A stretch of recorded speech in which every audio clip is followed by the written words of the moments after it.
Bon. Bonsoir, messieurs. Yes. Bienvenue à cette édition de après Grand Prix de Miami. On a eu un beau Grand Prix, là. Sérieusement, là. On peut pas. Personne ne peut chialer, même si c'est pas mes week-ends préférés avec le sprint, parce qu'on manque de séances d'essai.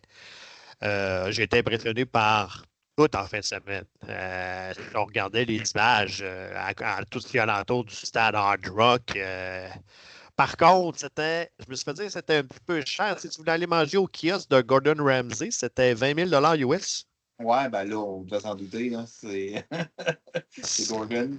C'était un petit peu plus cher qu'un hot dog à 22 pièces à Monaco quand même. Là. Comment ça J'aimerais voir la carte. Ouais. Oui, la carte, ben, on a un expert ici, un ancien qui a travaillé dans un restaurant de haute gastronomie très réputé dans le Vieux-Québec, dans l'ancien là où on s'est connus. Hein? Oui. Mais en toute franchise, j'aimerais bien voir ce que Gordon Ramsay offrait en termes de nourriture pour, on va dire, justifier un tel couvert. Oui. Fait que, qui vous a impressionné en fin de semaine? Qu'est-ce qui vous a impressionné le plus en fin de semaine? On va attendre un peu, on va écouter quelques pilotes, commentaires de quelques pilotes tantôt, mais grosso modo, c'est quoi qui vous a impressionné en fin de semaine au Grand Prix de Miami? François, vas-y, tiens, décolle donc. C'est vrai? Ben, mis à part la course de Lego. Ah oui? Mis à part la course de Lego, ben, en fait, moi, ça a été mon Grand Prix de Miami préféré depuis le début des Grands Prix de Miami, justement parce qu'il y a eu de belles bagarres.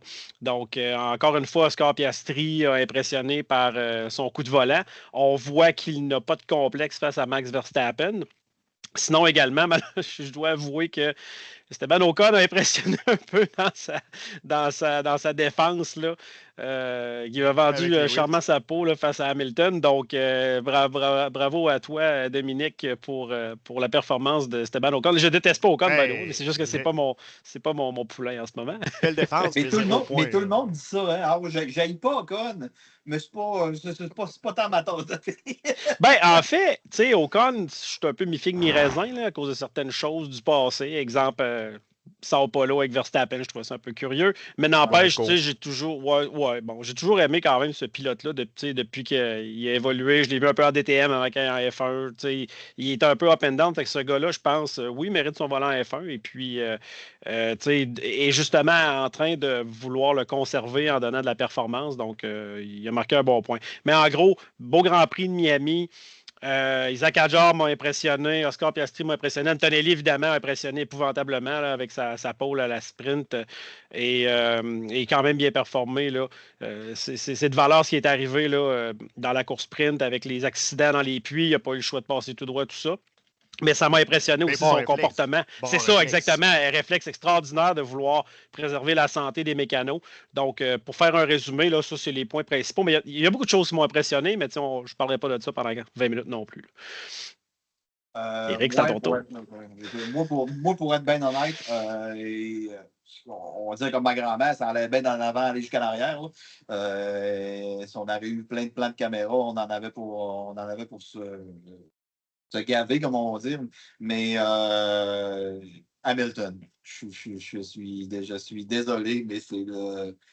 Comme je vous ai écrit un petit peu plus tôt, je crois que même pour Max Verstappen, va être difficile de rattraper un commentaire qui était aussi. C'était aiguisé comme commentaire. On va dire, c'était assez spécial. J'ai trouvé ça le fun de voir un commentaire comme ça d'une personne où on le sait qu'il est en fin de carrière. Ça veut dire qu'il en veut encore énormément et qu'il n'est pas là pour compter les fraises. Là. On va se le dire. Là, c'était très, très, très excellent. Sinon, à part ça, la qualification.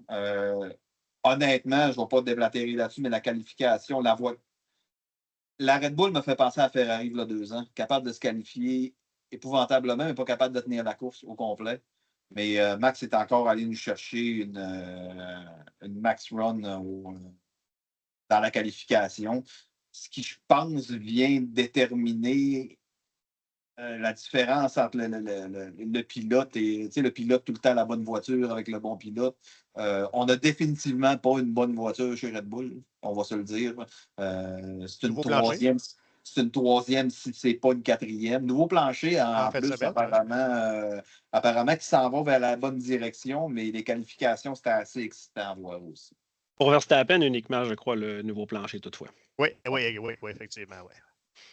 Oui, ben moi, j'ai adoré mon Grand Prix, même si, comme je vous ai dit, avec les week-end sprint, c'est pas mes préférés, mais moi, bon, vous savez qu'un de mes préférés, c'est le petit Kimi Antonelli. Le voir arriver sur un tracé qu'il ne connaît pas. Une séance d'essai le vendredi. Il fait la pole pour la sprint. Son réflexe au puits de passer tout de suite puis de revenir, puis quand même une belle course. Malheureusement, bon, c'était qualifié troisième pour la grande course. Encore là, c'est quelque chose de mémorable. Encore battu un record parce que c'était le plus jeune poleman. Je pense qu'en 5 courses, il est rendu à 3 ou 4 records de jeunesse. C'est sûr que j'ai adoré tout ce qui était l'ambiance. Malheureusement, la F1 Academy, on a eu juste une course. Dorian Pin qui a gagné le samedi, le dimanche, ben, il y a trop plu. Le dimanche matin, c'était le déluge. Donc, on n'a pas eu une deuxième F1 Academy. Ce que j'ai aimé aussi, Lewis Hamilton, en dehors de la course, tout le monde connaît Mission 44. J'en ai parlé justement à la radio hier. Ce qui m'a impressionné, c'est qu'il est allé chercher des jeunes un peu défavorisés qui veulent étudier en technologie, en mathématiques. Il les a traînés avec lui le jeudi et le vendredi dans le paddock. Il les a amenés où ce que Pirelli fait l'assemblage des pneus. Puis, ces jeunes-là veulent étudier en technologie des choses d'avenir. Ben, Mission 44 va payer les études de ces jeunes-là. Ça n'a aucunement rapport avec la course, mais moi, je peux lever mon chapeau à Lewis Hamilton. Puis, en plus, ce qui est le fun, c'est que ce que Mercedes n'a pas voulu faire, c'est peut-être pour ça qu'il est un peu parti, ben, Ferrari a embarqué, dans le contrat de Lewis Hamilton, Ferrari a embarqué dans la Mission 44. Donc, par le biais de Lewis Hamilton, ben, je peux lever aussi un peu mon chapeau à M. Ferrari et à toute l'organisation Ferrari. Fait que c'est ce que j'ai aimé de mon Grand Prix en fin de semaine. Tout aimé. On a vu les images hélicoptères, c'était de toute beauté à voir. Le paddock dans le terrain de football des Dolphins de Miami. C'est vraiment une place. Je suis en train quasiment de remettre en question l'année prochaine. C'est-tu Monaco ou on va à Miami? C'est plus proche, moins d'heures d'avion. Monaco, on est allé quand même souvent, on le connaît, mais là, c'est une nouvelle génération de voitures. Mais les voitures sont un peu plus grosses. Parce que justement, en fin de semaine, à Monaco, c'était la formule électrique. Puis, si on écoutait ça, le son fermé, où on mettait un bruit de fond, les électriques ont donné tout un spectacle à Monaco. Il y a plus de dépassements que la F1. Fait que moi, je peux vous dire que je donne une note quasiment de 10 sur 10 au Grand Prix de Miami en fin de semaine. Là, on s'en va écouter Red Vasseur, Charles Leclerc. Puis, on va reparler un peu des communications radio dans la fin de semaine. C'est dommage parce que quand je revois le stint que je fais, c'est sûr que j'avais vraiment des difficultés avec la voiture, mais il y a quand même eu 2-3 erreurs et sur le relais, je pense qu'il y a bien une seconde à aller chercher, donc je m'en veux un peu. Mais je pense que Yuki aussi, il en a fait des erreurs. C'était compliqué et puis au final on perd tous sur le premier relais à la relance de la première virtual safety car où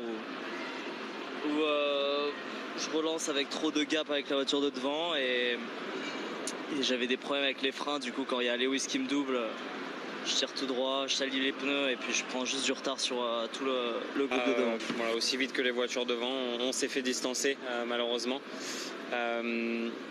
Puis la voiture était pas mal en feeling, donc je pense que il nous faut juste plus de performance pour cette course. Mais on va continuer de pousser, essayer d'avoir plus de performance pour la prochaine course en sachant que l'équipe a un plan pour essayer d'améliorer cette voiture. Au commentaire, Julien et Romain se sont enflammés dans votre défense sur Lewis Hamilton. Vous pouvez nous parler de ces quelques virages à quelques centimètres l'un de l'autre?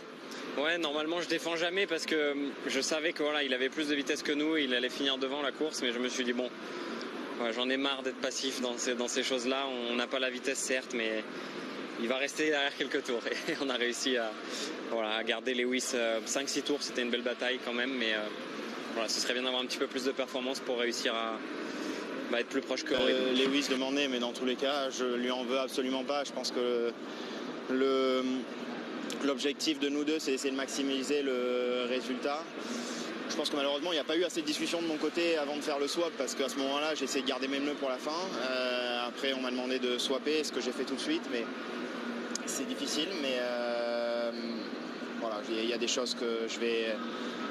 On va discuter avec le team et on peut que améliorer. Mais il faut qu'on soit meilleur que ça, parce que clairement, c'est pas beau un week-end comme ça. Ouais, vous terminez à 1 minute du vainqueur quasiment. Un des mots de Lewis, c'était de dire que this is not good teamwork, c'est pas du bon travail d'équipe.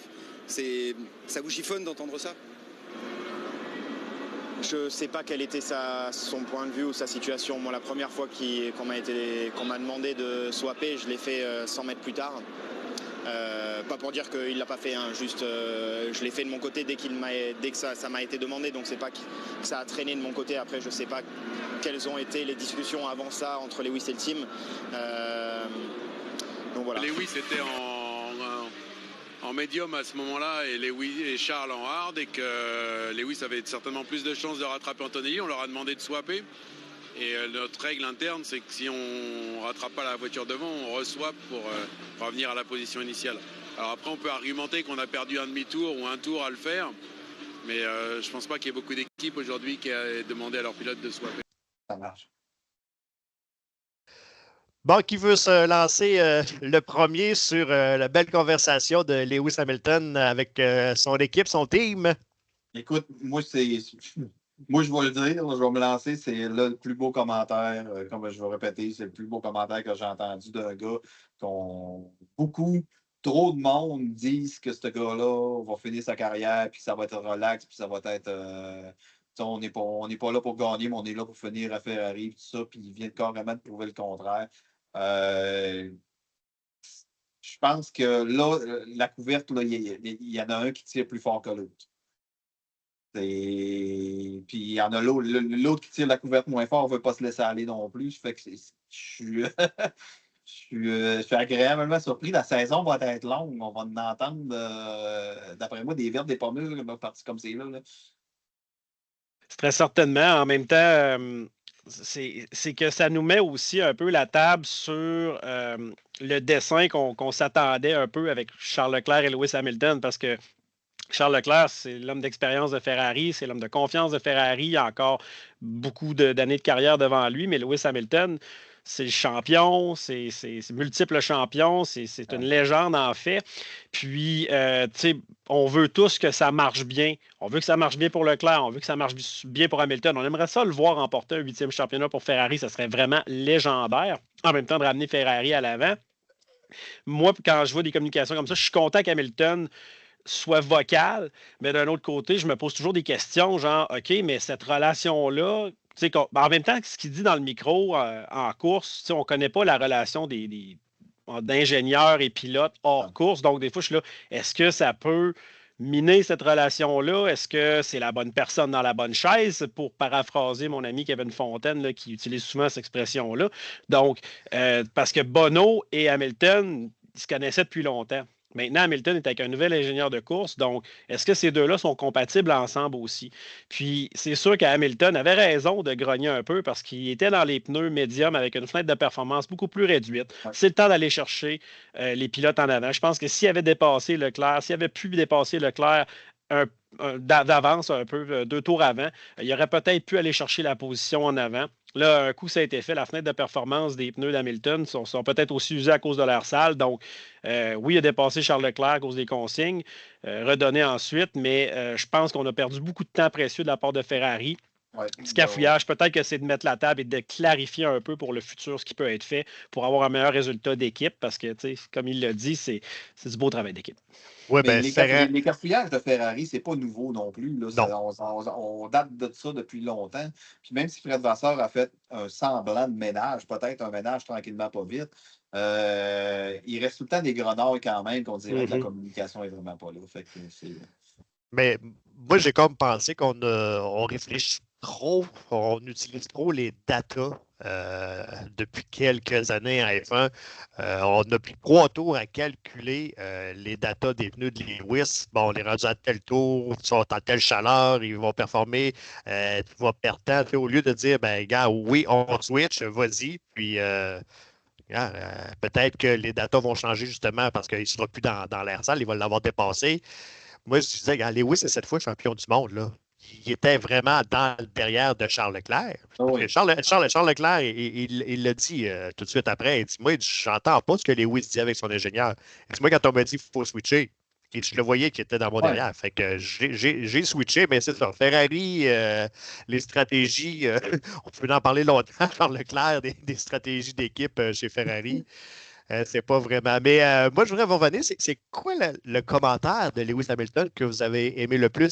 C'est quand il a dit la Lego, la voiture Lego, pas Lego, la voiture Lego fonctionne mieux que dans Ferrari, ou voulez-vous aussi que je laisse passer Carlos Sainz? Voulez-vous que je laisse aussi passer? Ça a juste comme. Il y avait un. Ça a arrêté. Moi, je l'ai trouvé très bonne. Mais on parle beaucoup des communications radio, mais c'est parce qu'on n'a pas entendu ça non plus. Les communications radio de l'équipe Williams. Carlos Sainz est en parce que Albon l'a dépassé. Puis c'était les consignes d'équipe. Même Wolf a carrément dit, je suis d'accord avec toi, on va en reparler à la fin de la course en débriefing. Parce que les positions étaient gelées, consigne d'équipe, puis Albon a dépassé Sainz, mais on a vu que Albon était beaucoup plus rapide que Sainz. Il est allé chercher Antonelli facilement. Donc, il y a des communications. On entend, on a entendu Lewis parce que Lewis et Ferrari, mais je peux vous dire que ça a gueulé autant chez Williams. Moi, je pense chez Williams en fin de semaine. Je ne sais pas si vous avez remarqué, mais Albon chez Williams cette année est beaucoup plus vocal qu'il était dans les années passées. Est-ce que la venue de Sainz l'aide? On dirait que ça l'extériorise, il est plus extériorisé. Puis, je vais être franc, il est bon cette année. Oui, il est très bon. C'est sûr qu'à l'arrivée du plus beau toupet de la F1, c'est sûr que ça doit être bon. Mais tu sais, eux qui disaient, bon, 2025, c'est comme une année de transition, on y va sur 2026, mais là, il engrange des points. On sait que des points, c'est payant en fin de l'année. Est-ce qu'on va faire des petites évolutions chez Williams? Ça reste à voir parce que présentement, Williams, en fin de semaine, 2 points. Les deux étaient dans les points en fin de semaine. Donc, très bien pour Williams. On a hâte de voir justement l'Italie s'en vient, Monaco et Montréal. C'est comme 3 tracés qui ne se ressemblent pas du tout. Donc, les 3 prochaines courses, on a hâte de voir ça. Et nouvelle de dernière heure, une démission chez Alpine. Rooks. Démission chez Alpine, M. Flavio qui va reprendre le contrôle. Et je me suis laissé dire que Douane out et Colapinto pour les 6 prochaines courses. Ça, je ne sais pas si c'est confirmé encore. J'ai vu la nouvelle passer. Là. C'est mon collègue Jean-Christophe Trahan qui a mis ça, mais j'ai dit est-ce que c'est confirmé? Là, on a la confirmation pour Oliver Oaks. Moi, j'ai nommé une certaine chaise musicale chez Alpine depuis quand même quelques années. Hein. C'est un peu à la Red Bull chez les pilotes, mais là, on est en dehors des pilotes, mais Alpine, clairement, pas de stabilité depuis plusieurs années là, pour ce qui est de l'équipe. L'équipe technique, en gros, ou l'équipe de, la perte du moteur gestion. Aussi, en plus. Oui, c'est ça. Beaucoup de choses. Là. Donc, Oliver Oaks qui est parti, Flavio qui prend les rênes. Il a comme on dit en anglais, been there, done that. Donc, est-ce que c'est une bonne chose? Est-ce que c'est une mauvaise chose? Seul le temps nous le dira. Pour ce qui est de Colapinto, je ne sais pas, à l'heure où on se parle, est-ce que c'est vraiment confirmé? Je ne le sais pas, mais il semble que personne ne peut me le confirmer dans vous deux. Là. Mais écoutez, en même temps, je ne serais pas étonné, mais en fin de semaine, Douane, ça n'a pas super bien passé. Moi, j'ai trouvé que sa réaction dans les puits lors des qualifs, c'était peut-être plus ou moins justifié. Oui, ils sont sortis en même temps, mais je n'ai pas compris pourquoi il était gêné tant que ça. Mais bon, je n'étais pas dans le volant non plus. Puis il a vraiment été frustré. Puis l'accident avec Lawson, écoute, c'est le premier tour. Je pas tant certain que c'est de la faute à Douane de ce que j'ai vu. Il a collé l'intérieur du mieux qu'il pouvait. Donc, je vais le voir je vais le croire quand je vais le voir pour pour Colapinto, mais on savait déjà d'emblée que depuis le début de la saison, Doohan était sur un siège éjectable. Donc, je serais vraiment pas étonné que ça arrive éventuellement parce qu'en même temps, la gang Colapinto, commanditaire et tout ça, met beaucoup de pression. Oui, puis aussi ses performances aussi, Colapinto, quand même très performant. Doohan, qui est tannant pour un pilote, puis ce que j'imagine ce qu'ils ont essayé de faire, c'est un essai-erreur. C'est triste, mais c'est ça quand même. Là, un petit peu comme Lawson aussi, en même temps, là, chez Red Bull. Là, on dirait qu'on s'en doutait tout au début de l'année. On se disait pourquoi Tsunoda n'est pas là, pourquoi Tsunoda n'est pas là, pourquoi Tsunoda n'est pas là. C'était pas, dans la situation actuelle chez Red Bull, c'était pas pire d'en essayer un autre. Parce que Tsunoda, là, depuis qu'il est chez Red Bull, c'est quand même bien. Là, c'est c'est mieux que Lawson, en tout cas. Oui, ben exactement. Oui.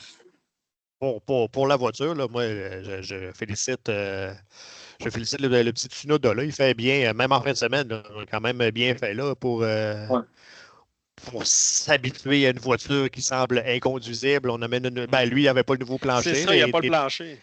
S'il y avait un nouveau plancher, qu'est-ce qui va arriver avec Tsunoda? Mais en parlant de deuxième pilote, Norris est-il rendu le deuxième pilote chez McLaren?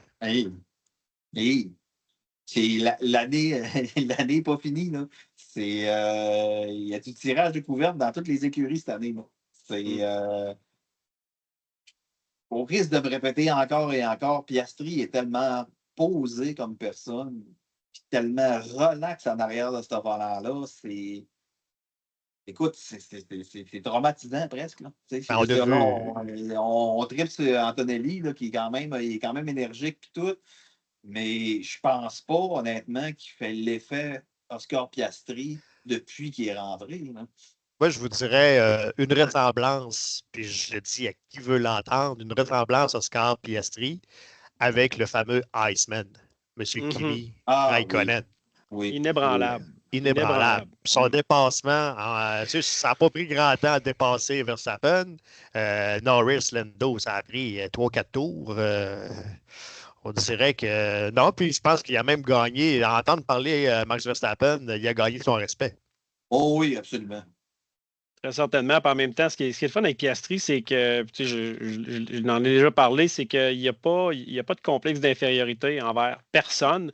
Donc, je pense qu'on a trouvé la personne qui va amener la bagarre à Max Verstappen. Puis quand je dis ça, c'est pour les saisons à venir, là, espérant que les deux aient une voiture qui peuvent compétitionner l'une avec l'autre. Donc, oui, il a pris son temps pour dépasser, il a mis ses attaques. Verstappen a super bien défendu. Soit dit en passant, je ne l'ai pas dit dans les choses qui m'ont impressionné, mais on est comme, c'est quasiment comme donné, là, que Verstappen va toujours bien défendre. Mais au final, Oscar Piastri l'a amené à la faute. Là, il parlait des freins au virage 1. Ces freins-là sont inutiles. Mais bon, encore faut-il, je pense que Verstappen a quand même dépassé peut-être un peu son point de freinage en étant un peu gêné. Donc, Piastri a profité de ça. Malheureusement, Norris n'a pas a pris plus de temps pour faire la même chose. Évidemment, il a vu que quand il avait dépassé, il avait sorti de la piste. Donc, d'emblée, moi, au début, j'étais comme pourquoi il n'a pas défendu la place, mais je n'avais pas compris qu'il avait dépassé en allant en dehors du circuit. En même temps, Verstappen a dit son commentaire, puis je l'ai entendu après. Donc, oui, il leur a donné la place tout de suite. Puis ça, c'est intelligent parce que s'il leur donnait tout de suite, il peut tout de suite réattaquer pas longtemps après. On voit que la vraie place de DRS pour dépasser, c'est la longue ligne droite, mais quand même, si tu te prends bien où la ligne de départ est arrivée, il arrive ce qui arrive, des occasions se présentent. La seule chose qui m'a déçu, Doméric, là-dedans, c'est que le règlement maintenant, de la façon qu'il est fait, on dirait que le respect est comme parti parce que c'est mon virage, je te laisse pas d'espace. Ouais. Si Villeneuve et Arnoux s'étaient dit ça, là, on n'aurait pas eu la séquence de légende à Dijon en 79. Fait que, ce respect, je pense que ça passe à deux. Il est en avant de l'autre. Il est en avant d'une demi-roue. Donc, je ne comprends pas ce règlement-là. C'est le fun de voir du 2 de large. Donc, pourquoi faire des règlements qui nous enlèvent ça? En tout cas, c'est mon point de vue là-dessus. Là. Je pense qu'on... Oui, mais 2 de large, deux de large, d'où le titre du podcast, le point de corde. Ouais. On va aller le rechercher comme il faut à la sortie du virage. On rentre, si on veut être 2 de large, est-ce qu'on va rater le freinage? Est-ce qu'on va trop freiner? On va manquer en sortie. De l'agressivité, moi, ce que j'aime un peu de l'IndyCar, c'est ça. ça se touche, ça s'envoie dans le gazon. Tu restes là, tu n'as pas de pénalité, tu n'as pas de pénalité. Les laisser se battre un petit peu. Moi, j'enlèverais les 5 secondes puis les 10 secondes. Battez-vous. À l'autre côté de la médaille aussi, tu vois je pense que c'est à Saudi Arabia que c'est arrivé Hamilton Norris, qu'il l'amenait dans son jeu, qu'il leur dépassait, puis qu'il le laissait passer, puis qu'il leur dépassait. Tu as ce jeu-là, tu as cet envers de médaille-là aussi que tu peux jouer, de te dire, bon, ben, je vais aller le chercher au DRS parce que tu m'as laissé passer. Et oui, je vais aller le rattraper plus tard. Fait que, tu sais, mais oui, je suis totalement d'accord avec toi, là, François. Là, mon virage, il dépasse plus de. C'est la mentalité karting, tu sais. En karting, ils font ça, mais tu sais, là, c'est des grosses voitures. Écoutez, ça peut prendre le virage à deux. C'est comme, donnez-nous donc un show, puis, tu sais, respectez l'espace de l'autre. Sinon, tu vas voir l'extérieur là, l'intérieur là. Quand on fait des courses de simulation, je ne sais pas pour toi, mais moi, j'aime beaucoup rouler deux de large. Puis, écoute, je vais défendre. Puis, si malheureusement, j'ai pas la ligne optimale, eh bien, je ne pourrais pas défendre éternellement, puis je vais perdre la position, mais je vais peut-être être capable d'aller le rechercher. Donc, en Formule 1, c'est comme, on dirait, c'est parce qu'ils savent tout de suite que s'ils perdent une position, ils ne seront peut-être plus jamais capables d'aller le rechercher tellement que c'est pointu. Donc, c'est comme je disais l'autre fois, les Formule 1 sont tellement pointus maintenant que je pense que ça enlève un peu de spectacle, parce que le spectacle était meilleur à l'époque où les F1 étaient moins technologiquement avancés. Bon, ben justement, en parlant de ça, François, je t'avais envoyé le lien. Je ne sais pas si tu as eu la chance de regarder un peu ça. C'est plate parce qu'il y a plu un peu tout le week-end, mais le Grand Prix historique de France, il y avait toutes des voitures là-bas. Là. Oui, tu m'as envoyé ça une semaine et demie, 2 semaines, je pense. Il était tout là. Puis, tu sais, moi, voir Jacques Villeneuve dans 312 TB se faire interviewer par un pilote qui a connu son vieux pilote qui a connu son père, puis qui parlait de la voiture, des vieilles 74, des premières voitures effet de sol. Non, si vous voulez aller voir ça, sur YouTube, là, c'est Kenol, la compagnie d'huile, K-E-N-N-O-L. Kenol, Grand Prix historique. Vous allez avoir tout ce qui s'est passé là. Puis, imaginez, allez voir ça juste pour entendre la Marseillaise jouée par un moteur V10 Renault. OK, ben j'ai commencé à la regarder, moi, quand tu me l'as envoyé. Ça, là, on entend. J'ai dit non. Ils ont fait la Marseillaise. Il n'y a personne qui a chanté. Ils ont fait la Marseillaise au son du fameux V10 Renault qui était le plus beau son, là, qui était le plus beau son. Mais on a eu, à venir à date, depuis le début de l'année, on compare toujours à l'année passée, parce que l'année passée, on a eu une très belle saison. La belle saison a commencé un peu tard. Mais je veux dire, cette année, la saison commence comme 24 a fini, malgré que là, j'ai comme l'impression que Piastri s'envole tout seul numéro 1. Tranquillement pas vite. Puis écoute, relax comme il est. Moi, honnêtement, Lando, je le trouve nerveux et des fois énervant, des fois trop... on dirait qu'il n'est pas. On dirait qu'il n'a pas appris à gagner, comme McLaren, en fait. Mais on dirait qu'il n'a pas appris à gagner. Il manque tout le temps le petit. Ça fait des années qu'il manque une petite affaire. Puis Lando, je ne sais pas qu'est-ce qu'il manque, un bon coach, une séance d'acupuncture, whatever. Mais il a tout le temps manqué une petite affaire qui fait que, là, il est capable d'aller chercher Verstappen, il est capable d'aller chercher Piastri. Et il manque une Angela Cullen. Oui, c'est vrai. Peut-être. Remarque, elle va peut-être se retrouver, comme on dit, agent libre d'ici quelques années. C'est sûr que là, Piastri gagne la course importante. Il l'a dit d'ailleurs dans l'entrevue. J'ai gagné la course que je voulais gagner. Donc, ils auraient pris les deux. Mais tu sais, en même temps, il y a un fait de course. Là. Piastri partait derrière Norris et Verstappen. Si Norris ne faisait pas sortir par Verstappen, en tout cas, pousser un peu ou montrer le côté de la piste. Peut-être que Norris aurait pu gagner ce Grand Prix-là. Donc, cette saison-là risque d'être quand même très enlevante, très excitante à cet égard-là. C'est sûr que Piastri a le vent dans les voiles, 4 victoires, 3 de suite. dépasse Norris au niveau des victoires, mais par une. Là. Puis ils ont la meilleure voiture, les deux. Il y a peut-être des circuits aussi que Norris va pouvoir s'exprimer plus qu'Oscar Piastri. Moi, je suis content parce que j'ai comme un peu. J'ai un feeling sans avoir cette rivalité complètement folle de Senna-Prost là, à la McLaren, là, mais on a quand même deux étalons là, dans cette écurie-là. Puis c'est sûr que j'ai un faible pour Piastri là, à cause de l'ensemble de l'œuvre, inébranlable, calculateur, il est vraiment excitant à voir aller, puis c'est un bon dépasseur aussi, il fait des beaux dépassements, il fait des belles bagarres. Oui, donc, les départs. Ah, c'est ça. Donc, les départs sont là, parce que Lando, c'est départ. Je lui souhaite à Piastri. Là. Mais je veux que ça reste serré longtemps, parce que si Piastri s'envole vers un championnat, comme Verstappen ou Hamilton l'ont fait à certaines époques, on va avoir une saison 25 peut-être moins excitante qu'on le supposait. Oui, imagine le préféré à Eric s'il faut que McLaren gagne le championnat constructeur et le championnat titre de pilote. Hein? Comment, monsieur. Il va se mettre à courir à Abu Dhabi. Il va faire 7 tours de piste à pied en courant en félicitant tout le monde par rapport. En tout cas. Puis moi. Non, puis quand même un beau geste de McLaren, parce qu'en fin de semaine aussi à Miami, on a mis beaucoup l'emphase sur les dames, les femmes dans le milieu du sport automobile. Et c'est une dame qui est allée chercher le trophée constructeur sur le podium dimanche après la course. Donc, encore là, je lève mon chapeau au Grand Prix de Miami avec justement la F1 Academy. Mais il y avait plein de jeunes demoiselles là, qui trippent sport automobile en fin de semaine qui étaient aux abords du circuit. Donc, encore là, bravo pour le Grand Prix de Miami. Prochain Grand Prix, ça va à Imola. Oui, à Imola. Quel circuit plein d'histoires. J'aime les noms des virages là-bas, moi. Acqua minerale, variante bassa.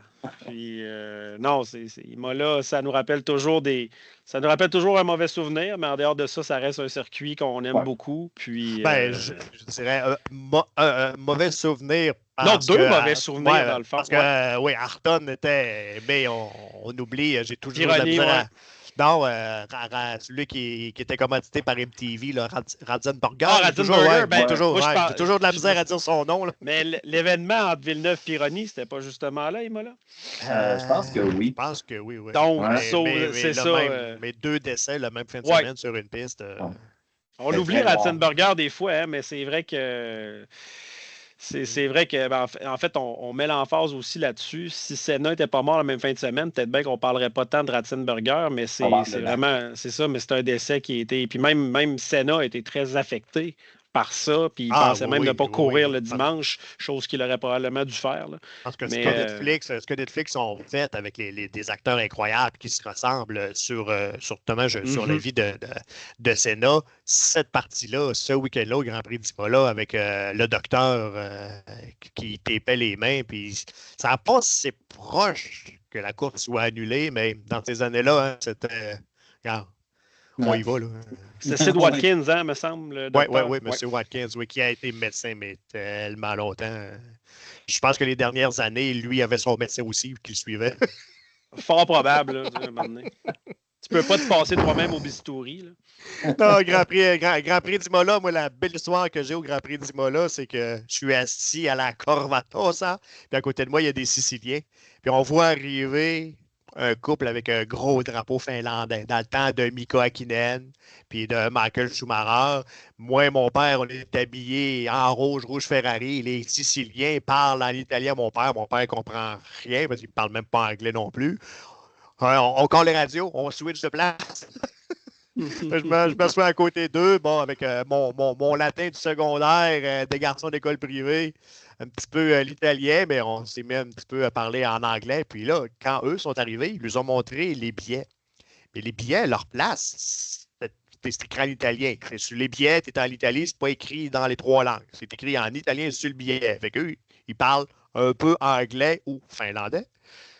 Les Siciliens, c'est pas ici. Là, ils montent le plan, puis ils les envoient carrément l'autre bord du circuit. Ils vont marcher en tabarouette.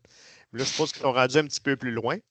On les voit revenir avec un drapeau à leur place. Puis là, moi, je parle à mon père, prends une bière. Là, il demande si quelqu'un parle anglais. Je lève ma main, je fais oui.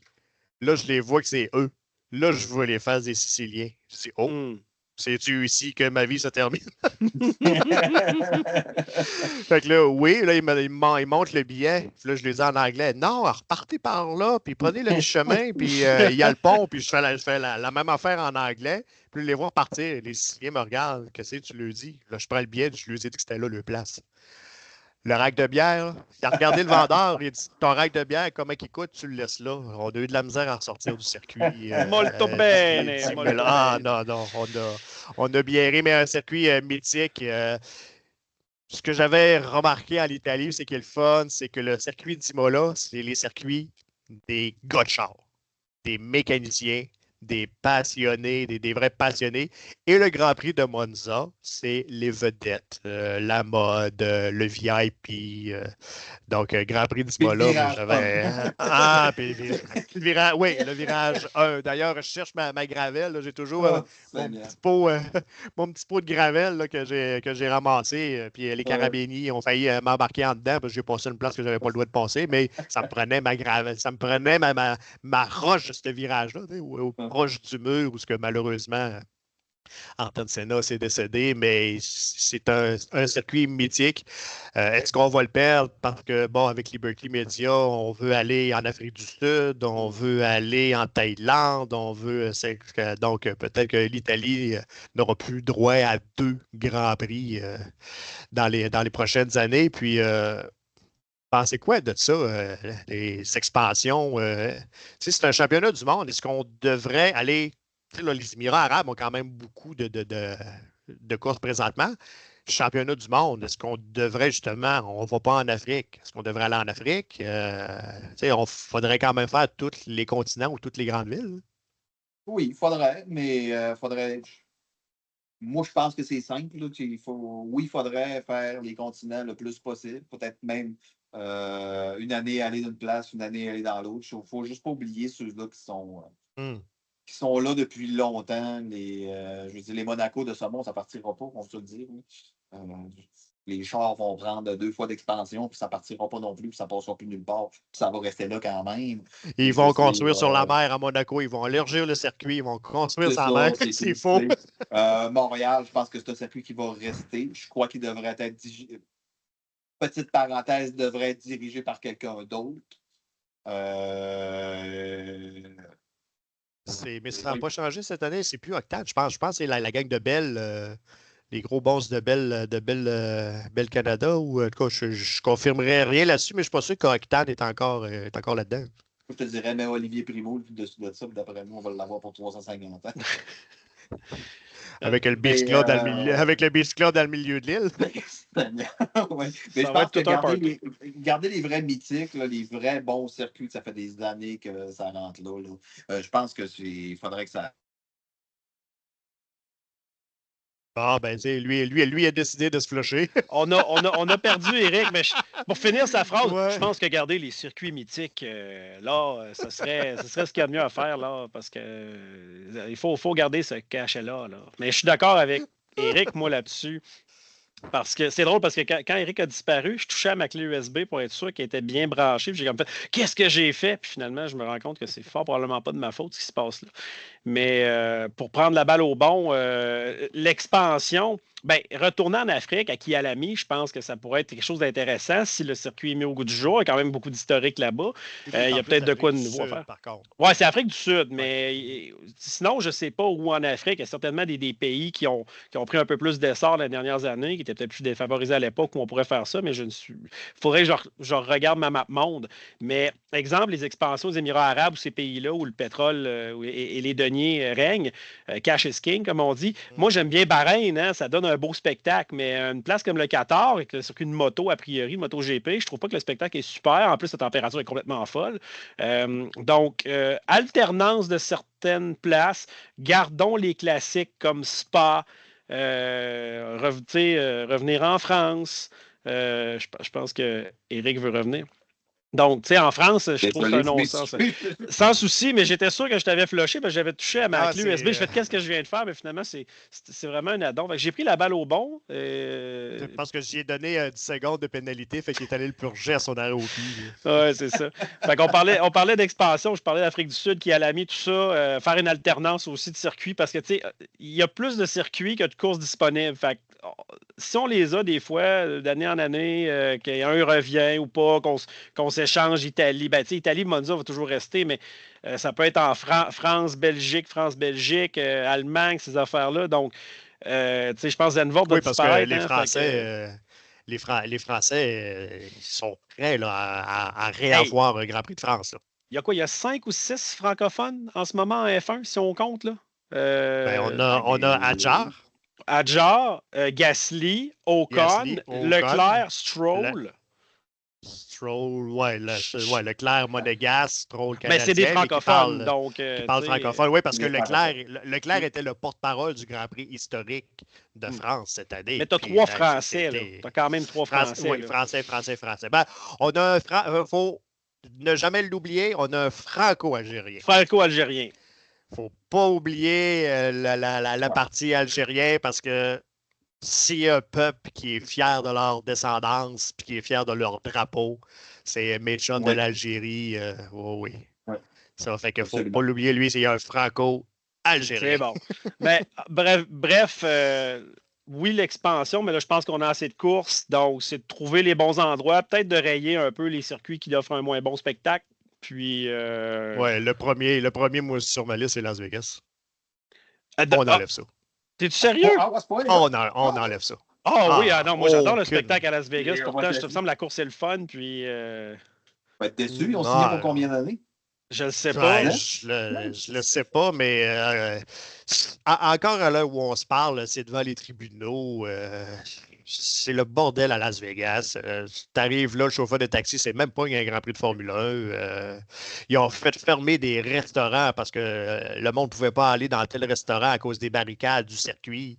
C'est 3-4 jours que le restaurateur ne peut même pas avoir de clientèle. Non, il y a toujours l'envers. Il y a toujours l'envers de la médaille, mais l'envers est comme trop grosse pour une course qui est, selon moi, inintéressante. Là.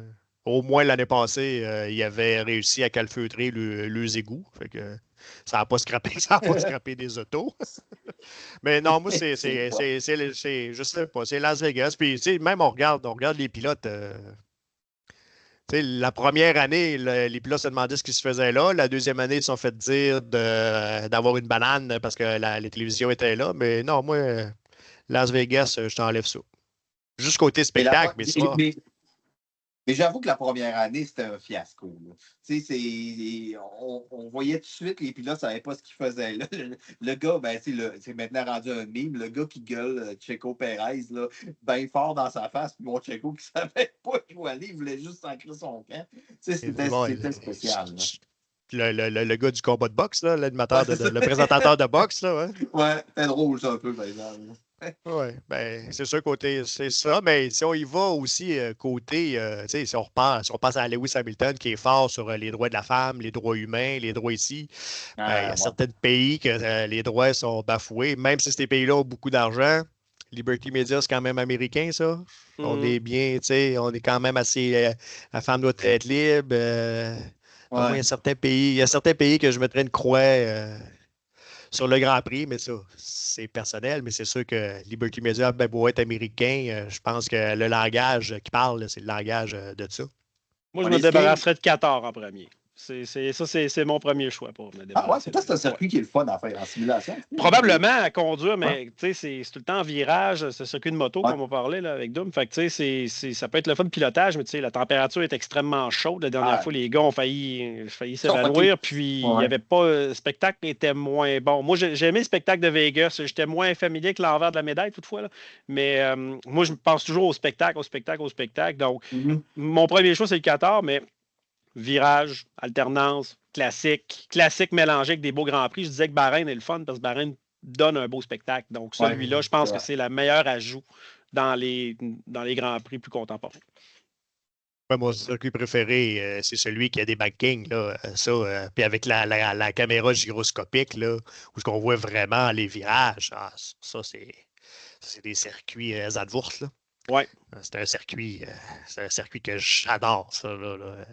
C'est vraiment un mélange qui se met un peu de l'ancienne Indy qui a des virages banking avec les Formule 1. Puis, non, ça, c'est un qui peut-être va disparaître. Ça me fait un peu mal, mais ça ne va disparaîtrait. Mais c'est un des circuits que j'adore.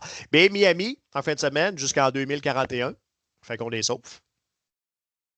Et bon, là, je vous ai parlé d'Imola, Monaco, l'Espagne, et après ça, Montréal, mais c'est la dernière année que Montréal est au mois de juin. On va mettre ça quand? Juillet? Plutôt. Mois de mai. Au mois de mai, ça serait, tu sais, on aurait Miami, une fin de semaine de relâche, puis après ça, tout le stock s'en vient à Montréal, question de l'écologie, le carburant, le transport. Donc, au lieu de repartir en Europe, de revenir, d'aller à une autre place, de repartir et puis de revenir. Donc, on va avoir, à partir de 2026, on va avoir Miami et Montréal un après l'autre. Ben, moi, je vous dirais, cette année, ça fait mon affaire parce que moi, je veux pas la parade des pilotes dans un trailer. Moi aussi, à Montréal, je veux la parade des pilotes avec les logos, les Legos. Ouais. Mais c'est que si l'hiver s'étire, ça va être difficile pour le Grand Prix de Montréal. Ben, l'hiver, c'est pas étiré bien. Je pense que si c'était arrivé cette année, il n'y aurait pas de souci à cet égard-là. Mais... Ils se sont déjà essayés. Cette année, ils ont commencé à faire les installations comme si c'était cette année au mois de mai. Bien joué. Si vous allez à Montréal, là, des prochaines semaines, vous allez voir que tout est déjà installé. Mais moi, c'est parfait qu'on puisse montrer qu'on peut installer de bonne heure. On peut laisser cela. Donc, on pourrait avoir la Formule 1. On pourrait avoir une course daily. Et bien sûr que ça sent très, très bon, le retour du NASCAR à Montréal. Ouais, moi, je suis très bien. Là. Peu importe, mettez-en des courses. Là. Mettez-en des courses. Il y a un qui est à NASCAR, il y a un qui travaille là-dessus. D'ailleurs, à Québec, la fin de semaine qu'on vient de passer, il y avait les gens de NASCAR Europe. Donc, il y avait les dirigeants de la piste des Pays-Bas. Parce que le petit pilote Labos Raphaël Lessard va représenter le Canada et il va aller faire une course en NASCAR Euro. Puis ça va être à cette place-là des Pays-Bas. Donc, Montréal, plus on peut installer les gradins de bonheur, plus on peut les étirer longtemps. Ouais. Moi, je vois les week-ends de course arriver. Là. Il faut profiter de la jeunesse de Raphaël Lessard. Parce que s'il y en a un qui est déçu de ne pas l'avoir vu percer là, en NASCAR aux États-Unis, là, c'est bien moi. Je pense que ce jeune-là a le talent pour se rendre loin. Donc, qu'il se fasse voir un peu partout. Puis, let's go, Raphaël Lessard. Ouais, je vous dirais, le dimanche, Talladega en camionnette avec le gros commanditaire Canac dessus. Là, ça, à toutes les ans, tu peux réécouter cette course-là. Puis, tu ne te tannes pas. Là, c'est même si. Et là, ça tourne, puis moi, avec un peu un TDAH, des fois, ça fait. Oh, mais là, on se réveille. Moi, c'est Restricted Play, Draft Track, là, en NASCAR. J'ai cogné des clous au Lowe's Motor Speedway. Oh, ouais. C'est sûr que la course était le soir, puis il y avait eu quelques hot dogs, puis pour faire passer les hot dogs, souvent, il faut prendre une liqueur de Malte qu'ils appellent aux États-Unis. La rumeur le veut, oui. La rumeur le veut. Fait que c'est sûr que le soir, au Lowe's Motor Speedway, c'est ça. Puis là, après ça, la piste est longue. Fait que quand le plateau est regroupé, t'es longtemps sans rien entendre. Puis là, à un moment donné, il revient. Fait qu'à un moment donné, ça fait. J'ai reçu un coup de coude. Hey, il dit, t'es en train de t'endormir pendant une course de NASCAR, toi, là. Tu serais pas le premier, je pense. Non, je pense pas. C'est ce qui arrive. Il faut s'hydrater, qu'ils disent. Surtout qu'il faisait très beau et très chaud. Donc, c'est comme ça qu'on finit ça cette semaine. Fait que Grand Prix de Miami, moi, j'ai donné 10 sur 10. Éric? Un bon 9. Un bon 9. Oui. Je vais y aller avec 9 comme Éric aussi là-dessus. C'est rare, je suis dur sur la perfection, là, mais 9, ça m'a vraiment. C'est mon meilleur Grand Prix de Miami à date. Ça m'a fait, on va dire, j'ai pardonné à Miami parce qu'au début, je n'étais vraiment pas convaincu. Je pense que Miami peut être un bon spectacle. Des fois aussi, il y a des circonstances, température, tout ça. Donc, je laisse la chance aux coureurs et Miami, j'ai hâte déjà à l'année prochaine pour voir si le spectacle va être aussi enlevé. Puis avec la gang de fait un podcast, il y en a-tu qui avaient des bons commentaires ou des mauvais commentaires à dire aussi? Ça a été un peu dans le même sens. Là. Ça a été sens. une belle analyse. Là. Vous l'écouterez si vous voulez. Là. C'est sorti lundi matin. Là. Le fait un podcast avec Kevin Fontaine et Martin Simon là, qui ont analysé la course. Là. Puis on va avoir une émission entre deux courses là, vendredi prochain là, qui sort. Là. Quand il y a des longues disettes, longues 2 semaines comme ça, là, on fait un entre deux courses avec l'actualité. Puis déjà avec Oliver Oaks, là, on a déjà quelque chose. Peut-être que la Pinto, là, une annonce à arriver bientôt. Bon. Puis moi, je vous invite à aller écouter sur Netflix, ça a sorti hier, un petit reportage, un petit documentaire de 40 minutes sur la montée de Kimi Antonelli. Donc, du karting. Puis, je ne veux pas être un divulgateur, mais Papa Antonelli et Papa Verstappen ont quelques similitudes. Donc, allez voir ça. Je vous invite à aller voir ça. Puis, tout de suite, le 28 mai, à la fin du mois, un peu comme Drive to Survive, mais pour la F1 Academy. Donc, on a filmé l'année passée. Donc, allez voir ça parce que les demoiselles vont être à Montréal. Hein? Donc, je vous invite à aller voir la fille de Ken Block. Lia Block qui court. Dorian Pain, la française chez Mercedes, qui est très bonne. Abby Pauling est là. Malheureusement, cette année, on n'a pas de Bianca Bustamante. Oh. Mais à faire des photos. C'est ça, trop occupé à faire des photos. Puis, c'est qui est le fun, c'est il y a déjà une Canadienne qui roule en F1 Academy. Mais c'est qui est le fun, on devrait peut-être avoir on se croise les doigts pour avoir une Québécoise parce que comme en fin de semaine, on réserve toujours une voiture pour une demoiselle de la place. Donc, en fin de semaine, il y avait une Américaine de plus, commanditée par, c'était pas American Express, c'était Stanley. Morgan Stanley, qui est une grosse firme. Donc, bravo à eux autres aussi d'appuyer les demoiselles en sport automobile. Donc, on se croise les doigts à Montréal d'avoir une jeune Québécoise là, dans le bassin des filles en karting ou en Europe ou en F2. Là, j'ai aucun nom à vous sortir, mais allez voir ça. Premièrement, Kimi Antonelli, son petit reportage 40 minutes. Moi, ça fait juste 2 fois que je l'écoute. C'est très bon. Puis à la fin du mois, la F1 Academy, mais on se reparle justement après le Grand Prix d'Imola qui est le 16, 17 et 18 mai. All right. Donc, les gars, on se revoit, on se rejase le 19 ou le 20 mai. Puis, bon break à tous, une fin de semaine de congé. Nous autres, on prend ça off, on va se reposer. C'est bon. C'est bon, ça va. Salutations. Bye. Bye.